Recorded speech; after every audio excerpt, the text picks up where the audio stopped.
ছোটোবেলায় আমরা এরকম খেলনা বাটি বানাতাম মাটির তৈরি করা। তো এখানে বিকালবেলা একটু তেঁতুল মাখা হচ্ছিলো, সবাই মিলে খাবো বলে। এখানে তেঁতুল পাতা, ধনে পাতা, লেবু পাতা একসাথে বাটা হচ্ছে, আর তার সাথে কাঁচা লঙ্কাও রয়েছে। তো আমি এখানে বসেছিলাম, ঘুম থেকে উঠে আমি তাড়াতাড়ি মাখাও খাবো। তো কাঁচা লঙ্কা অনেকটাই দেওয়া হয়েছে, তো আবার কম পড়েছে। তো এখানে আবার কাঁচা লঙ্কা মাখা হচ্ছে। তো এখানে দেখো দুই জায় বসে পড়েছে, একজন বাড়ছে আর একজন খাচ্ছে। তো আমি বলছি দাঁড়াও, মাখাতে দাও পুরোপুরি ঠিকঠাক করে।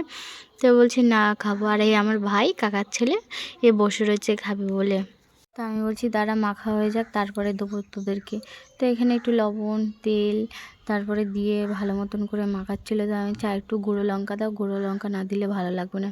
তো এখানে আবার একটু গুঁড়ো লঙ্কা মারা হয়েছে ওর মধ্যে, দিয়ে ভালো করে মাখাচ্ছে। তো মাখাতে মাখাতেই খেয়ে বলছে দাঁড়া আমি একটু খেয়ে দেখি কেমন হয়েছে। খেয়ে বলছে ভালো হয়েছে। তো এখানে সবাইকে ভাগ করে দেওয়া হচ্ছিলো কম বেশি করে। আমি বলছিলাম তাড়াতাড়ি করে সবাইকে দিয়ে দাও, আমি বলছিলাম তাড়াতাড়ি করে দাও। এখানে আমার গাল দিয়ে জল চলে আসছে, তাড়াতাড়ি করে বলছি তাড়াতাড়ি দাও, আমার আর ভালো লাগছে না, আমিও তো খাবো একটু। তো ওদেরকে অল্প অল্প করে দাও। তো ওর মা দিতে গিয়ে দেখি না ওর হাতে কাদা, তো ওকে বকাবকি করছে। তো আমি বলছি সরো তো, আমি একটু আগে খেয়ে দেখি কেমন হয়েছে। তো এখানে আমি খাচ্ছিলাম, তো খুব ভালো হয়েছে।